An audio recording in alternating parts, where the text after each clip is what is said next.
Welcome to SP news. నేను రేవతి. ముందుగా headlines.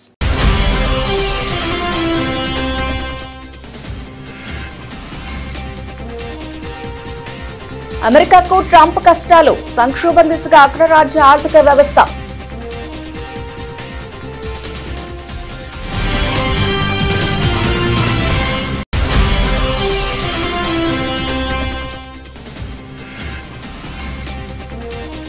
కశ్మీర్లో భద్రతా బలగాల విజయం, 6 ఉగ్రవాదులను మట్టుబెట్టిన సైన్యం.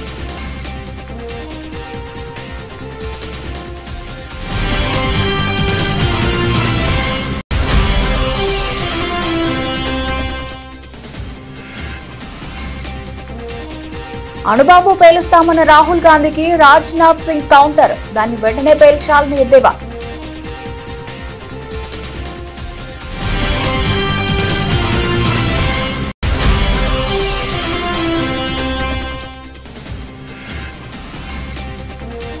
ట్రంప్ వ్యాఖ్యలతో కాంగ్రెస్ లో చిచ్చు, రాహుల్ కు భిన్నంగా థరూర్ వైఖరి.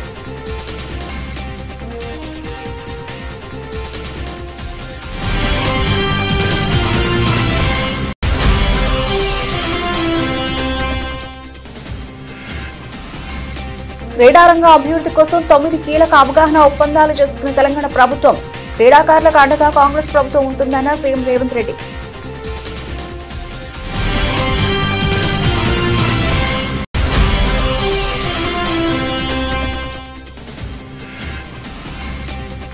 ఏపీకి గడ్కరీ భారీ కానుక, 25,000 కోట్ల రూపాయలకు తక్షణ ఆమోదం, మరో 1,00,000 కోట్ల రూపాయలకు హామీ.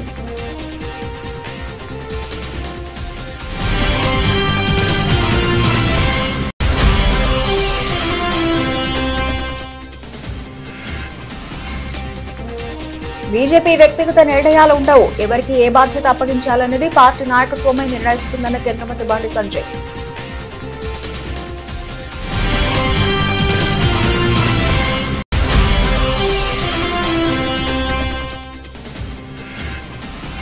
ప్రారంభం నుంచి లిక్కర్ స్కామ్ లో సిట్ దర్యాప్తుపై అనుమానాలు ఉన్నాయి, ఆగ్రహం వ్యక్తం చేసిన వైఎస్ఆర్సీపీ లీగల్ సెల్ అధ్యక్షుడు ఎం మనోహర్ రెడ్డి.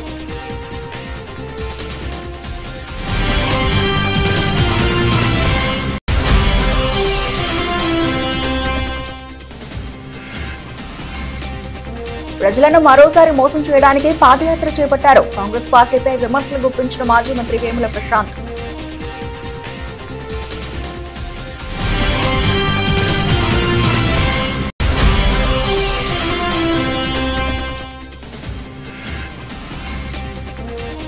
అంచనాలు లేకుండా వచ్చి సంచలనాలు సృష్టించిన మహావతార్ నరసింహ బాక్సాఫీస్ ను షేక్ చేస్తున్న యానిమేటెడ్ చిత్రం.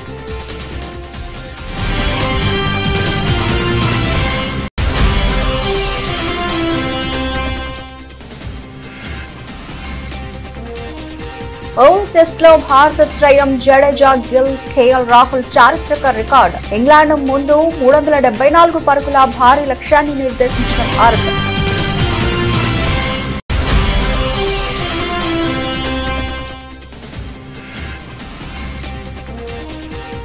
మళ్లీ సామాన్యులకు షాక్, భారీగా పెరిగిన బంగారం వెండి ధరలు.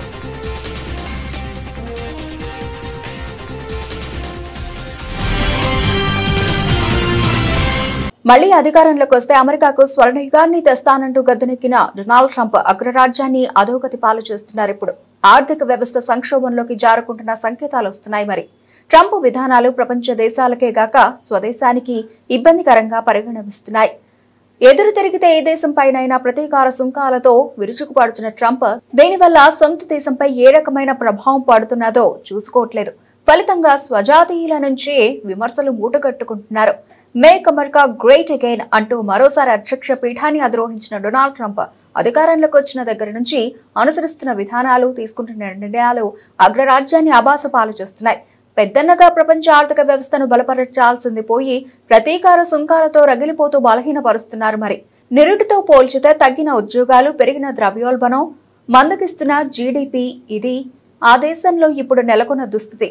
అవును, అమెరికా అధ్యక్షుడిగా బాధ్యతల్లోకి వచ్చి కేవలం 6.5 నెలలే కావస్తున్న టారిఫ్ల పెంపు, కొత్త పన్ను విధానం, ఖర్చుల కారణంగా అక్కడి వాణిజ్య, తయారీ, ఇంధన రంగాలు సమస్యలను ఎదుర్కొంటున్నాయి. ఉగ్రవాదుల ఏరివేత లక్ష్యంగా జమ్మూ కాశ్మీర్ భద్రతా బలగాలు చేపట్టిన ఆపరేషన్ అఖల మూడో రోజు కొనసాగుతోంది. దక్షిణ కశ్మీర్లోని కుల్గాం జిల్లా అఖల అటవీ ప్రాంతంలో నేడు జరిగిన భీకర కాల్పులో మరో 3 ఉగ్రవాదులు హతమయ్యారు.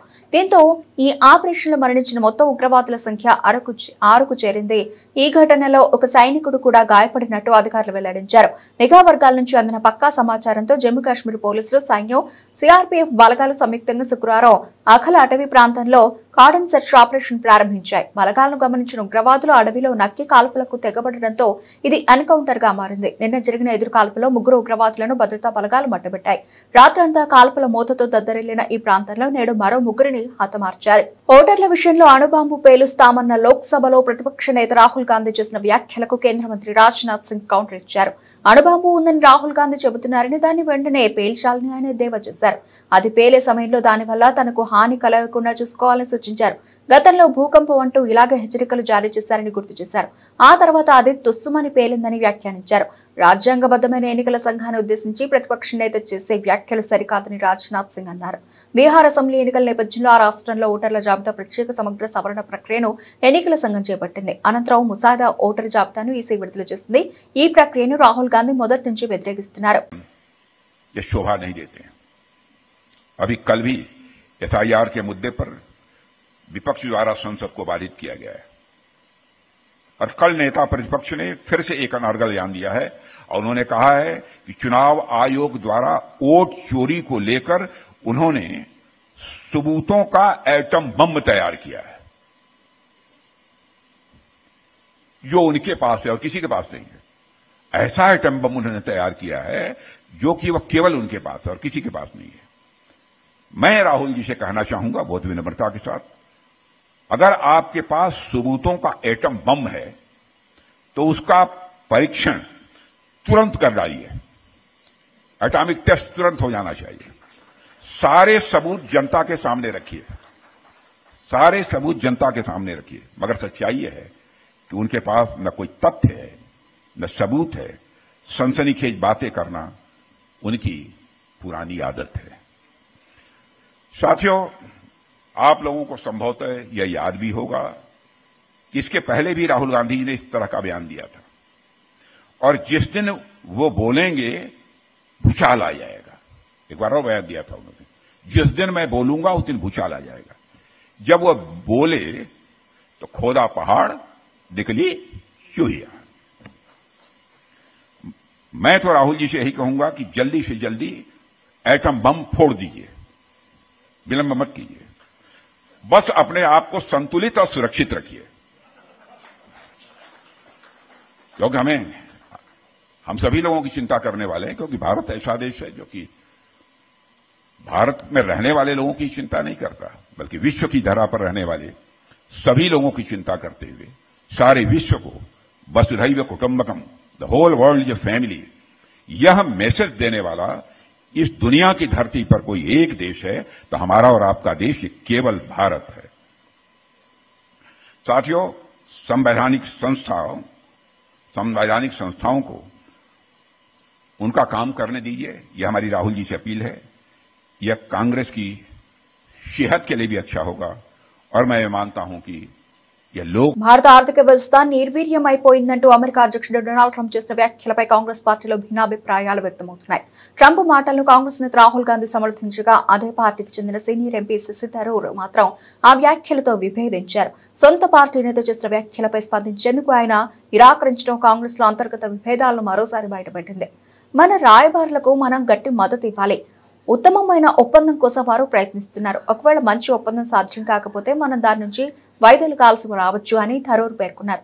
ఇటీవలి కాలంలో శశి థరూర్ కు కాంగ్రెస్ అధిష్టానానికి మధ్య దూరం పెరుగుతోంది. పహల్గామ్ ఉగ్రదాడికి ప్రతీకారంగా భారత సైన్యం చేపట్టిన ఆపరేషన్ సింధూర్కు థరూర్ బహిరంగంగా మద్దతు పలికారు. పార్టీ కన్నా దేశమే ముఖ్యం అని ఆయన పలుమార్లు స్పష్టం చేశారు. అంతేకాకుండా కాంగ్రెస్ పార్టీ సిఫార్సు లేకుండానే కేంద్ర ప్రభుత్వం ఆపరేషన్ సింధూర్ విషయమై అమెరికాకు వెళ్లే ప్రతినిధి బృందానికి థరూర్ ను అధిపతిగా నియమించింది. ఈ బాధ్యతను ఆయన స్వీకరించడం పార్టీ వైఖరిని ధిక్కరించడంగా భావిస్తున్నారు. ఈ నేపథ్యంలో తాజా పరిణామం పార్టీలో వివాదాలను మరింత తీవ్రం చేసింది. I don't want to comment on what my own party leader has said. He has his own reasons for saying it. My concern is much more that this relationship with the US as a strategic partnership and as an economic relationship is important for us. We are exporting something like $90 billion worth of goods to America. We can't, therefore, be in a position where we are going to lose that or have it diminish significantly. Now, some people say, oh, that's only 2% of our GDP, but in terms of a percentage of our exports, it's considerable. America is, for us, one of our largest markets. And so when we look at this whole tariff question, we must wish our negotiators strength and courage in working out a fair deal for India, and at the same time, in making whatever in negotiation, you always give some, you take some. There's got to be some flexibility that they need to show. But at the same time, there are some fundamental questions of national interest they will not and cannot cross. But ultimately, for me, it seems to me that we need to preserve an export market in America, but we should also be talking to other countries, other regions about exporting our goods there. We've already got a free trade agreement now with the UK, which has tremendous potential. We are well advanced in talks with the EU. If we have a good agreement with the EU, with Japan, with other countries, we may be able to some degree to make up for whatever we end up losing in the US. But we can't lose everything. We have to preserve some things. And to my mind, this is a task where we have to support our negotiators to bring us a good result. రాష్ట్రంలో క్రీడా రంగం అభివృద్ధి కోసం ప్రభుత్వం 9 కీలక అవగాహన ఒప్పందాలు కుదుర్చుకుంది. వివిధ క్రీడల్లో ప్రత్యేక శిక్షణతో పాటు క్రీడాకారులు మానసికంగా శారీరకంగా దృఢంగా ఉండేందుకు వీలుగా చర్యలు చేపట్టనుంది. గురుకులాల్లోని విద్యార్థులను జల్లెడపట్టి ప్రతిభావంతులను ఎంపిక చేసి ప్రత్యేకంగా శిక్షణ అందించనుంది. ఈ మేరకు శనివారం హైదరాబాద్లోని హెచ్ఐసిసిలో జరిగిన స్పోర్ట్స్ కాన్క్లేవ్లో రాష్ట్ర ప్రభుత్వం 9 ఎంఓయూలు కుదుర్చుకుంది. ఈ సందర్భంగా రాష్ట్ర క్రీడా పాలసీని సీఎం రేవంత్ రెడ్డి అధికారికంగా ఆవిష్కరించి ప్రసంగించారు. ప్రపంచ క్రీడా రంగంతో పోటీ పడేలా ఈ పాలసీని రూపొందించామని తెలిపారు. ఈ పాలసీ కాగితాలపై మాత్రమే కనిపించేది కానీ తెలంగాణకు బంగారు రేఖగా మారుతుందని చెప్పారు. ప్రపంచ క్రీడా రంగంలో ప్రభావం చూపాలంటే దేశ క్రీడా వ్యవస్థలో సమూల మార్పులు రావాలని ఆయన చెప్పారు. ఆ మార్పు తెలంగాణ నుంచి మొదలు అవుతుందన్నారు. అలాగే రాష్ట్రంలో క్రీడారంగ అభివృద్ధి కోసం ముందుకొచ్చే సంస్థలకు ప్రభుత్వ అనుమతుల కోసం సింగిల్ విండో విధానం అమలు చేస్తామని తెలిపారు. Young India university, young India sports అకాడమీల ఏర్పాటుకు సహకరించేందుకు క్రీడారంగ ప్రముఖులు, కార్పొరేట్ సంస్థలు ముందుకు రావాలని కోరారు. క్రీడల్లో రాజకీయ జోక్యం తగ్గించేందుకు ప్రభుత్వ ప్రైవేటు భాగస్వామ్యం పెంచేందుకు స్పోర్ట్స్ హబ్ ఆఫ్ తెలంగాణ బోర్డును ఏర్పాటు చేసినట్టు సీఎం రేవంత్ తెలిపారు. ఈ రోజు మా ప్రభుత్వ విధానం స్పష్టం. చదువుల్లోనే కాదు క్రీడలలో రాణిస్తే తప్పకుండా రాష్ట్ర ప్రభుత్వం మిమ్మల్ని తీర్చిదిద్దుతుంది, మీకు అండగా నిలబడుతుంది. హైదరాబాద్ నగరానికి national games in 2002, in 2003 Commonwealth games, in 2007 world military games. ఇన్ని క్రీడల్ని హైదరాబాదు నగరంలో మనం నిర్వహించినాం. ఈరోజు గచ్చిబౌలి ప్రాంతం అభివృద్ధి చెందింది అంటే అక్కడ క్రీడా మైదానాలు ఉండడం వల్లనే. కానీ మధ్యలో ఒక 10-15 సంవత్సరాలు ప్రభుత్వాలు నిర్లక్ష్యం వహించడం వల్ల ఈరోజు ఆ క్రీడా మైదానాలు అన్నీ కూడా పెళ్ళిళ్ళు చేసుకునే ఫంక్షన్ హాల్స్గా మారిపోయినాయి, లేదా ప్రైవేట్ పార్టీలు ఇచ్చుకునే సన్బర్న్ పార్టీలు ఇచ్చే వేదికలుగా మారినాయి. ఈ విధానానికి స్వస్తి పలకాలని ఒక స్పష్టమైన క్రీడా విధానాన్ని, స్పోర్ట్స్ యూనివర్సిటీ, స్పోర్ట్స్ అకాడమీలను ప్రోత్సహించాలని మొన్న జరిగిన ఒలింపిక్స్ గేమ్స్ చూసిన తర్వాత స్పష్టంగా నేను నిర్ణయించుకున్నా. 140 కోట్ల జనాభా ఉన్న ఈ దేశం మొన్న జరిగిన ఒలింపిక్స్లో ఒక గోల్డ్ మెడల్ కూడా తెచ్చుకోలేకపోవడం అంటే నిజంగా ఈ దేశానికి, మన జాతికే ఒక అవమానము అని చెప్పి నేను భావిస్తున్నా. ఆంధ్రప్రదేశ్లో జాతీయ రహదారుల అభివృద్ధికి కేంద్ర ప్రభుత్వం భారీగా అండగా నిలిచింది. ముఖ్యమంత్రి చంద్రబాబు నాయుడు చేసిన విజ్ఞప్తికి తక్షణమే స్పందించిన కేంద్ర రవాణా రహదారుల శాఖ మంత్రి నితిన్ గడ్కరీ వేదికపై నుంచి ఏకంగా 26,000 కోట్ల రూపాయల విలువైన ప్రాజెక్టులకు గ్రీన్ సిగ్నల్ ఇచ్చారు. అంతేకాకుండా ఈ ఆర్థిక సంవత్సరం ముగిసేలోగా రాష్ట్రానికి మరో 1,00,000 కోట్ల రూపాయల విలువైన ప్రాజెక్టులు మంజూరు చేసేందుకు సిద్ధంగా ఉన్నామని ప్రకటించి రాష్ట్ర అభివృద్ధి పట్ల తమ నిబద్ధతను చాటుకున్నారు.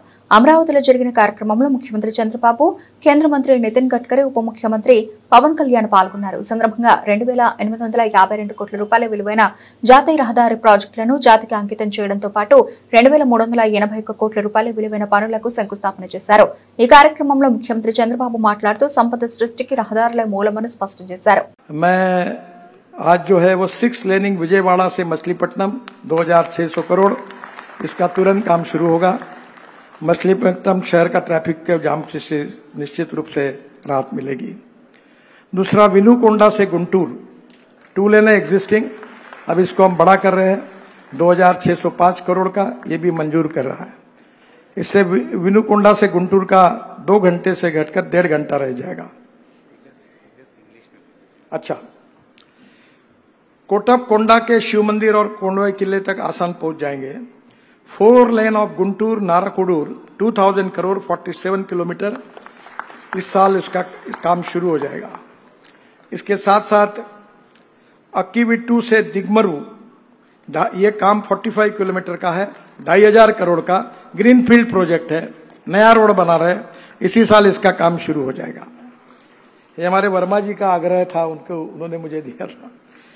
बाद में 4 लेनिंग पेडाना से लक्ष्मीपुरम 4200 करोड़, इसी साल 118 किलोमीटर, ये भी हम लोग तुरंत सैंक्शन करके इसी साल इसका काम शुरू करेंगे। बाद में बुग्गा काइपा गिडलूर 4200 करोड़ का 135 किलोमीटर, इसी साल इसका काम शुरू हो जाएगा। 4 laning of Mudunur Kadapa 1182 crore 48 kilometre, ये भी इसी साल शुरू हो जाएगा।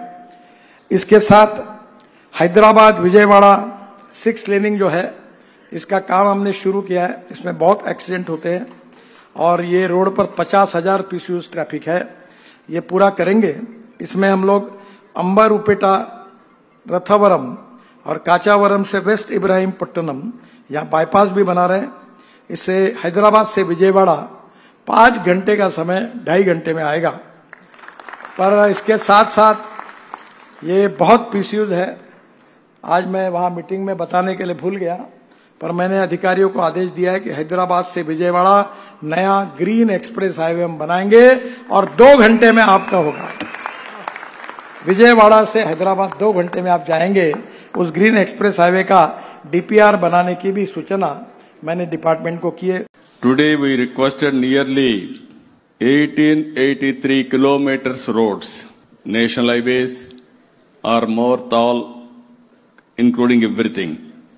It is costing 85,000 crores. You promised me next 2 years you are going to give 1 lakh crores worth of roads. I am confident any project is viable. There is only one man, Gadkari ji. He will make it possible. I really appreciate him. I am thanking him. Gettiga chapatlu kotti okasari abhinandinchandi. He has done extremely well. బీజేపీలో వ్యక్తిగత నిర్ణయాలు ఉండవని, ఎవరికి ఏ బాధ్యత అప్పగించాలన్నది party నాయకత్వమే నిర్ణయిస్తుందని కేంద్ర హోంశాఖ సహాయ మంత్రి బండి సంజయ్ స్పష్టం చేశారు.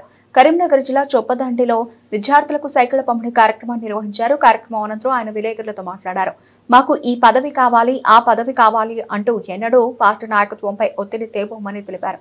బీజేపీ క్రమశిక్షణ ఉన్న పార్టీ అని అధిష్టానం ఏది చెబితే అది శిరస వహించి పనిచేస్తామన్నారు. తనను మంత్రి పదవి నుంచి విముక్తి చేయాలంటూ అడిగానని వచ్చిన వార్తలపై మీడియా అడిగిన ప్రశ్నకు స్పందించి మాట్లాడుతూ బీజేపీలో వ్యక్తిగత నిర్ణయాలు ఉండవని, ఎవరికి ఏ బాధ్యత అప్పగించాలన్నది పార్టీ నాయకత్వం ఆలోచిస్తుందని అన్నారు. భారతీయ జనతా పార్టీలో వ్యక్తిగత నిర్ణయాలు అనేటివి ఉండవు. భారతీయ జనతా పార్టీ కార్యకర్తలు కానీ, 4 నాయకులు కానీ పార్టీ ఆలోచిస్తుంది, పార్టీ నాయకత్వం ఆలోచిస్తుంది. ఎవరికి ఏ బాధ్యత ఇవ్వాలి, ఎవరికి ఏ పని చెప్పాలి అనేది పార్టీ నాయకత్వం ఆలోచిస్తుంది.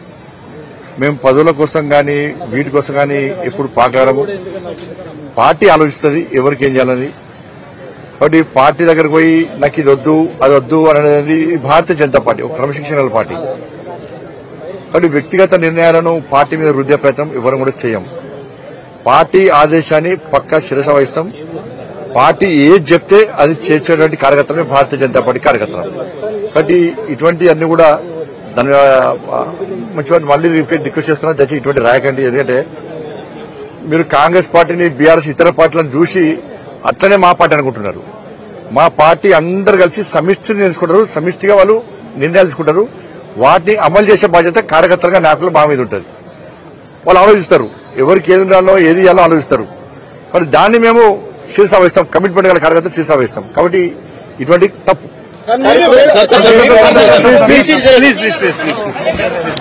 ప్రభుత్వం సృష్టించిన లిక్కర్ స్కామ్ లో తాజాగా పట్టుబడినట్లు చెబుతున్న 11 కోట్ల రూపాయల స్వాధీన విషయంలో సిట్ అధికారులు వ్యవహరించిన తీరుపై అనేక అనుమానాలు కలుగుతున్నాయని వైఎస్ఆర్సీపీ లీగల్ సెల్ అధ్యక్షుడు ఎం మనోహర్ రెడ్డి మండిపడ్డారు. తాడేపల్లి వైఎస్ఆర్సీపీ కేంద్ర కార్యాలయంలో మీడియాతో మాట్లాడుతూ ఈ సొమ్ముకు లిక్కర్ స్కామ్ కు సంబంధాన్ని చూపించడంలో సిట్ అధికారులు పంచనామా రికార్డులు సరైన ప్రొసీజర్ ను పాటించలేదని ఆగ్రహం వ్యక్తం చేశారు.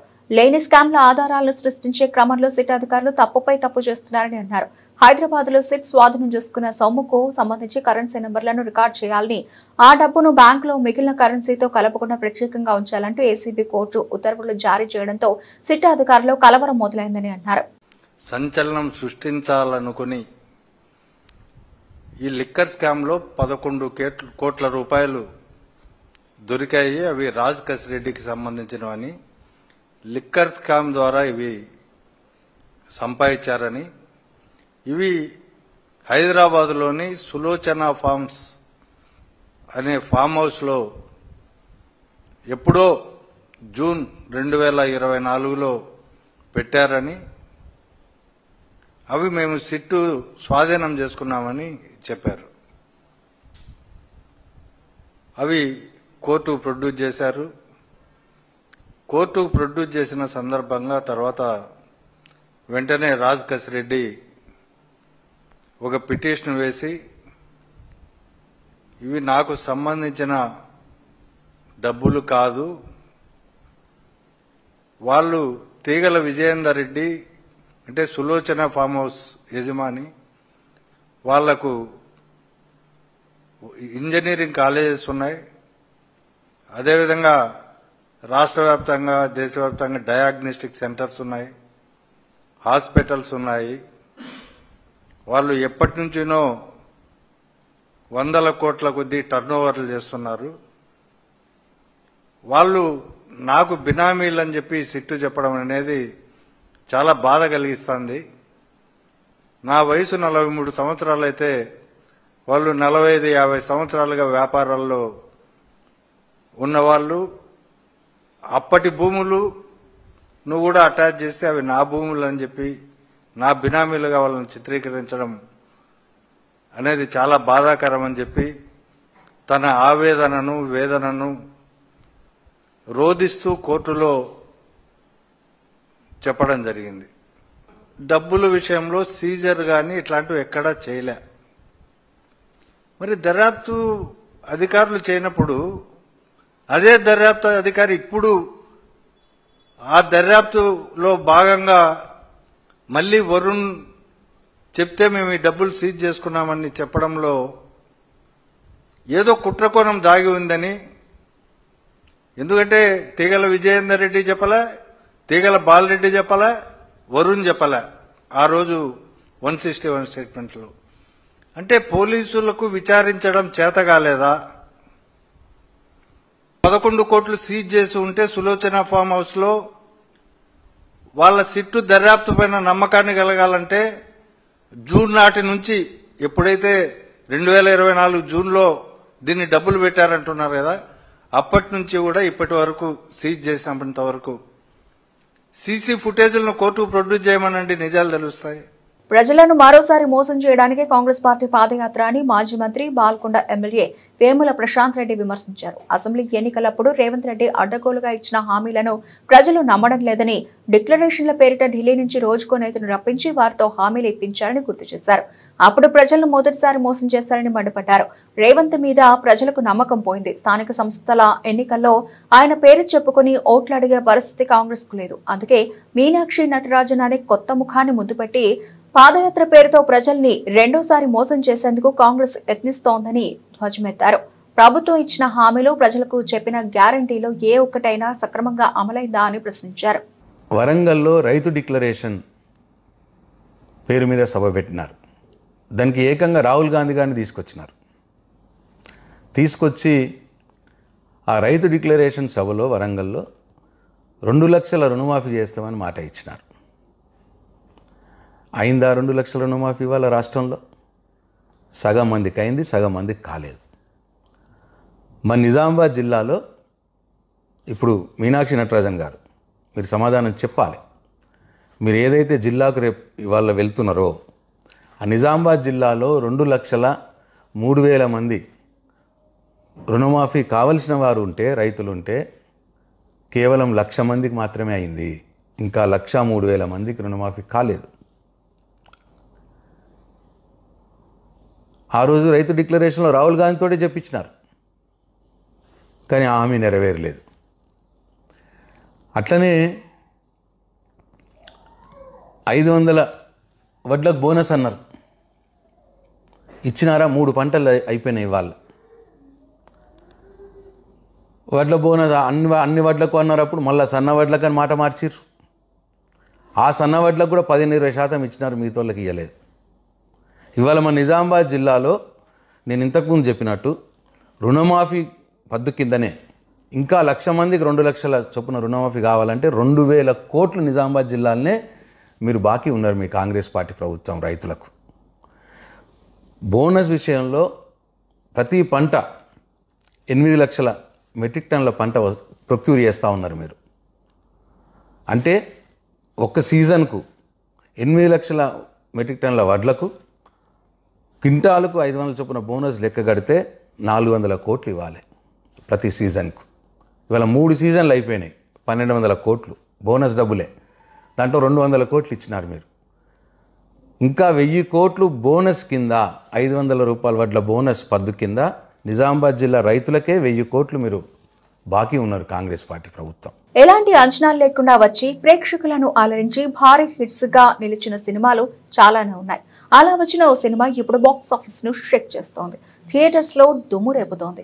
స్టార్ హీరోలు, పెద్ద డైరెక్టర్, భారీ సెట్లు ఇలా ఏవీ లేకుండానే వచ్చిన ఆ సినిమా వసూళ్ల వర్షం కురిపిస్తోంది. ఆ సినిమానే మహావతార్ నరసింహ. ఎలాంటి అంచనాలు లేకుండా వచ్చిన మహావతార్ నరసింహ థియేటర్స్ లో దూసుకుపోతోంది. ఈ సినిమా చూడడానికి ప్రేక్షకులు ఆసక్తి చూపిస్తున్నారు.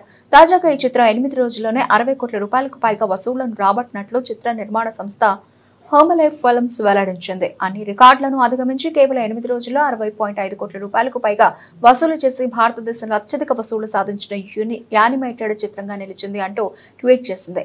ఈ సినిమాకు అశ్విన్ కుమార్ దర్శకత్వం వహించారు. కాగా మహావిష్ణువు దశావతారాల ఆధారంగా 10 ఏళ్ల పాటు వరుసగా సినిమాలు రూపొందనున్నాయి. మహావతార్ సినిమాటిక్ యూనివర్స్ పేరుతో మేకర్స్ ఏడాదికి ఓ సినిమాను విడుదల చేయనున్నట్లు ఇప్పటికే ప్రకటించారు. ఇంగ్లాండ్తో జరుగుతున్న 5వ టెస్టులో భారత జట్టు పూర్తి ఆధిపత్యం ప్రదర్శించింది. 2వ ఇన్నింగ్స్ లో బ్యాటర్లు చెలరేగడంతో ఇంగ్లాండ్ ముందు 374 పరుగుల భారీ లక్ష్యాన్ని నిర్దేశించింది. యువ ఓపెనర్ యశస్వి జైస్వాల్ అద్భుత శతకంతో కదం తొక్కగా నైట్ వాచ్మెన్ గా వచ్చిన ఆకాష్ దీప్, రవీంద్ర జడేజా, వాషింగ్టన్ సుందర్ కీలక అర్ధశతకాలతో రాణించారు. దీంతో ఈ మ్యాచ్ లో టీమిండియా పట్టు వేయించింది. 3వ రోజు ఆటలో భారత బ్యాటర్లు పూర్తి ఆత్మవిశ్వాసంతో ఆడారు. ముఖ్యంగా యశస్వి జైస్వాల్ తన కెరీర్ లో 6వ టెస్ట్ సెంచరీని నమోదు చేశాడు. 164 బంతుల్లో 14 ఫోర్లు, 2 సిక్సర్లతో 118 పరుగులు చేసి జట్టుకు భారీ స్కోర్ అందించడంలో కీలక పాత్ర పోషించాడు. అలాగే నైట్ వాచ్మెన్ గా బరిలోకి దిగిన ఆకాష్ దీప్ తన కెరీర్ లోనే తొలి అర్ధశతకం నమోదు చేశాడు. ఈ ద్వయం శతక భాగస్వామ్యం భారత్ ను పటిష్ట స్థితికి చేర్చింది. ఈ మ్యాచ్ లో రవీంద్ర జడేజా అరుదైన ఘనతను తన ఖాతాలో వేసుకున్నాడు. కీలకమైన 53 పరుగులు చేయడంతో ఈ సిరీస్ లో అతని మొత్తం పరుగుల సంఖ్య 516కు చేరింది. తద్వారా శుభ్మన్ గిల్, కేఎల్ రాహుల్ తర్వాత ఒకే సిరీస్ లో 500కు పైగా పరుగులు చేసిన 3వ భారత బ్యాటర్ గా నిలిచాడు. కాగా టెస్ట్ క్రికెట్ చరిత్రలో 3 భారత బ్యాటర్లు ఒకే సిరీస్ లో ఈ ఘనత సాధించడం ఇదే తొలిసారి కావడం విశేషం.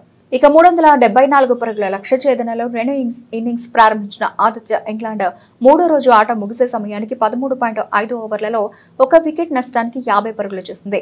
ఆట ముగుస్తుందనగా సిరాజ్ క్రాలీని అవుట్ చేసి భారత్ కు బ్రేక్ ఇచ్చాడు. బెన్ జకెట్ క్రీజ్ లో ఉన్నాడు. ఇంగ్లాండ్ విజయానికి 324 పరుగులు అవసరం కాగా భారత్ కు 9 వికెట్లు కావాలి.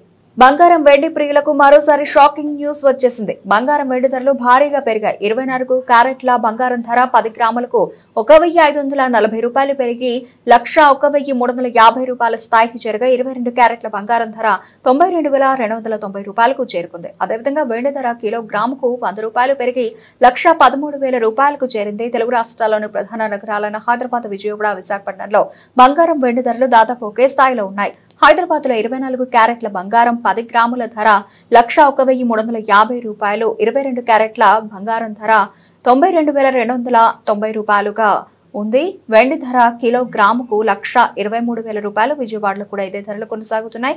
చెన్నై, బెంగళూరు, ముంబై వంటి నగరాల్లో 24 క్యారెట్ల బంగారం ధర 1,01,350 రూపాయలు ఉండగా 22 క్యారెట్ల బంగారం ధర 92,290 రూపాయలుగా ఉంది. వెండి ధర కిలోగ్రాముకు 1,12,800 రూపాయల నుంచి 1,13,100 రూపాయలకి పెరిగింది. బంగారం వెండి ధరల పెరుగుదలకు అంతర్జాతీయ మార్కెట్ పరిస్థితులు ప్రధాన కారణమని తెలుస్తోంది. బులెటిన్ ముగించే ముందు హెడ్లైన్స్ మరోసారి.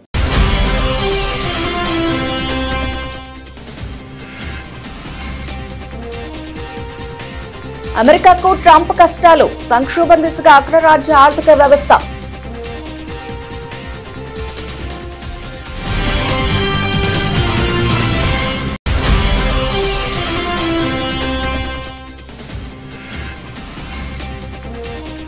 కశ్మీర్లో భద్రతా బలగాల విజయం, 6 ఉగ్రవాదులను మట్టుబెట్టిన సైన్యం.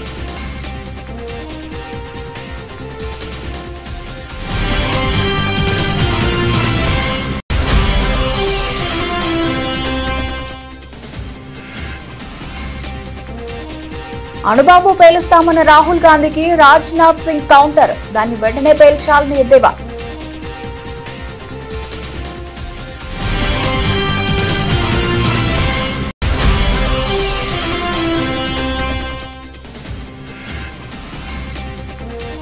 ట్రంప్ వ్యాఖ్యలతో కాంగ్రెస్ లో చిచ్చు, రాహుల్ కు భిన్నంగా థరూర్ వైఖరి.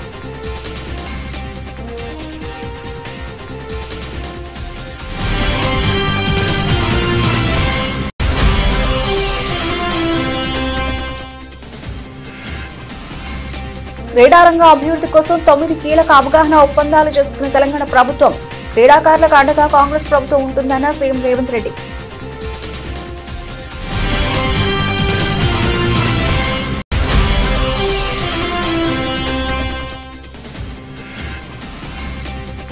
ఏపీకి గడ్కరీ భారీ కానుక, 25,000 కోట్ల రూపాయలకు తక్షణ ఆమోదం, మరో 1,00,000 కోట్ల రూపాయలకు హామీ.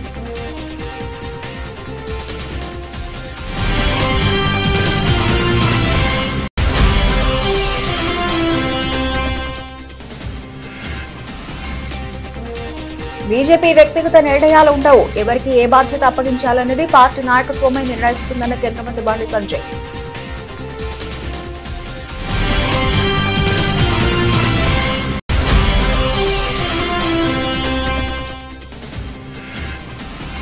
ప్రారంభం నుంచి లిక్కర్ స్కామ్ లో సిట్ దర్యాప్తుపై అనుమానాలు ఉన్నాయి, ఆగ్రహం వ్యక్తం చేసిన వైఎస్ఆర్సీపీ లీగల్ సెల్ అధ్యక్షుడు ఎం మనోహర్ రెడ్డి.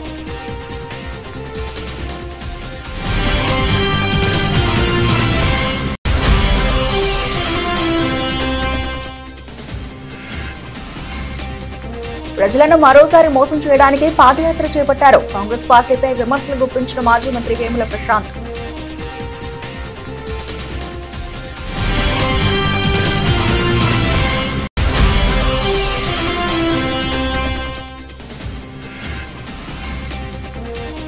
అంచనాలు లేకుండా వచ్చి సంచలనాలు సృష్టించిన మహావతార్ నరసింహ బాక్సాఫీస్ ను షేక్ చేస్తున్న యానిమేటెడ్ చిత్రం.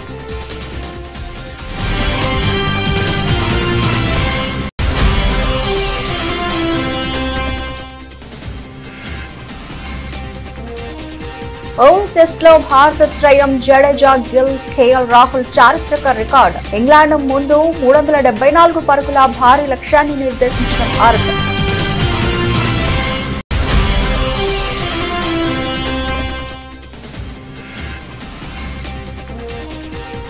మళ్లీ సామాన్యులకు షాక్, భారీగా పెరిగిన బంగారం వెండి ధరలు.